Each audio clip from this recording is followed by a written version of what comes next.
आता टेलिफोनच्या व्यवसायावर छोटे-मोठे बिझनेस लहानपणापासून कित्येक छोटे-छोटे केले असल्यामुळे मला कुठलाही बिझनेस छोटा आणि मोठा असा प्रकार कधीच वाटायचा नाही. संधी मिळते ना, ग्रॅब करा. अशा प्रकारे मी करायचो. छानपैकी स्टेशनरी चालली होती, सगळं चालली होती. टेलिफोनचा बिझनेसही चालू होता, पण ऑफिस असं नव्हतं स्वतःचं. मी अलका टॉकीजच्या शेजारी रवी बिल्डिंग आहे, खालती बँक ऑफ इंडिया आहे. अलका टॉकीज आणि शेजारी भारतीय बँकेच्या बिल्डिंगमध्ये ही बिल्डिंग आहे.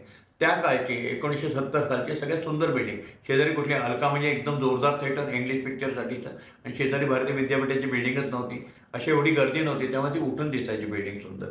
त्या बिल्डिंगमध्ये सेकंड फ्लोअरवर श्रीमंत मुलाचं ऑफिस होतं. त्याचा फोन पुसायला जायचो मी. त्याचा फोन पुसायचो मी, आणि ते ते जे होते ना श्रीमंत सगळे, त्यांचे नावापुरतं ते ऑफिस टाईमपास, एक रिसेप्शनिस्ट, एक ऑफिस बॉय आणि सगळ्यांची चेष्टा मस्करी करण्यात त्यांचा वेळ जायचा. मी आले की माझीही मापं काढायचे. आले आले किर्लोस्कर असं करून मला हलवायचं, झाडावर चढवायचे, चेष्टा करायचे. मी त्यांचा टेलिफोन पुसायचो. मी त्यांना म्हणलं, "सर, तुम्हाला मी आल्याने एवढा आनंद होतो, तुम्ही एवढे हसता. मला इथं टेबल स्पेस द्या की माझा एवढा बिझनेस वाढतोय, मला ऑफिसला जागा नाही आणि मला किती लागते, सकाळी दुपारी 2 तासापुरती लागेल, तर मला टेबल स्पेस द्या. काय तुमचं भाडं असेल तर देतो." मग ते म्हणले, पटवलं त्यांना. अगदी सगळं एका सेकंदात घडत नाही हे. 2-3 वेळा मला त्यांना भेटावं लागलं. त्यांनी मला ऑफिस दिलं तिथे. मग मी तिथे ऑफिस सुरू केलं, टेबल स्पेस. पाटी-बिटी काही नाही, पण टेबल स्पेस सुरू केली. छोटासा बोर्ड लावला परत प्लॅस्टिकचा, आणि मग टेलिस्मेल पुणे ऑफिस 812 सदाशिवपेठ रवी बिल्डिंग असं केलं. त्यावेळेला ती बिल्डिंगचे मालक होते नानासाहेब धार. ते तिथे असायचे. एकदम एखादा प्रसन्न व्यक्तिमत्वाचा माणूस. ऑफ व्हाईट पॅन्ट, त्याच्यावर वरती ऑफ व्हाईट बुशर्ट पण आत खोचलेला, आणि टिपिकल ते कोकणस्थ गोरे डोळे-बिळे, ते पांढरे शुभ्र चंदेरी केस, असे एक एल्डरली फिगर पण सुंदर होती. त्यांचाही फोन मी पुसायचो. आणि या एल्डरली लोकांना ना कोणीतरी गप्पा मारायला आवडतात, आणि एल्डरली लोकांच्या पुढे सगळे तरुण पळून जात असतात की यातरी कुठे ऐकायचं. आणि ज्याला आयुष्यात यशस्वी व्हायचं असेल ना, किंवा यशस्वी संसार करायचा असेल ना, तर घरी बायकोचं ऐकावं, कान टवकारून तिला काही विरोध करू नये. तसंच क्लायंटचं पण ऐकावं. तसं त्यांच्याशी मी गप्पा मारत बसायचं. ते मला काय काय त्यांच्या काळातले किस्से सांगायचे. त्यांचं करिअर सगळं आफ्रिकेला गेलं होतं, आणि मी ते ऐकून घ्यायचो. त्यांना खूप आनंद वाटायचा. आता हा जिथं मी वरती ऑफिसला फोन पुसायचा म्हणजे टेबल स्पेस घेतली होती, त्या माणसाच्या घरी काहीतरी प्रॉब्लेम झाला, आणि त्याच्या फर्मचं नाव होतं, एक सगळं मुद्दाम खरी नावं नाही सांगत, ते दुखवले जातील, एंटरप्राइजेस. ABC एंटरप्राइजेस असं नावाचं दुकान होतं. ते हँडग्लोव्ज ते पुरवायचे. नावालाच बिझनेस होता त्यांचा. आणि त्याच्या काहीतरी घरात त्यांची काहीतरी गडबड झाली, आणि त्यांनी सांगितलं बंद करायचं. आता प्रश्न असा आला की ABC एंटरप्राइजच्या नावे ती पावती होती. ओके. आणि आता त्यांना बिल्डिंग बंद करणार. त्यांनी मला सांगितलं, "आता आम्हीच हे ऑफिस सोडून चाललो आहे, त्यामुळे आता तू तुझा गाशा गुंडाळ."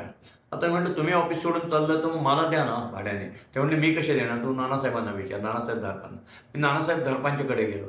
ते म्हणले, "बाबा, तो जो क्लायंट आहे, जो ऑफिस सोडून जातोय, त्याचे वडील प्रसिद्ध वकील आहे, वकिलांचा मुलगा होता, प्रसिद्ध पुण्यातला खूप प्रसिद्ध वकील, आणि ABC एंटरप्राइजेस नावाने आहे. त्यांनी जर ABC एंटरप्राइजेस ही कंपनी कोणाला विकली तर मला त्यांनाच भाड्याने द्यावं लागेल, मला तुला देता येणार नाही. त्याच्यामुळे ते काय करतायत बघ."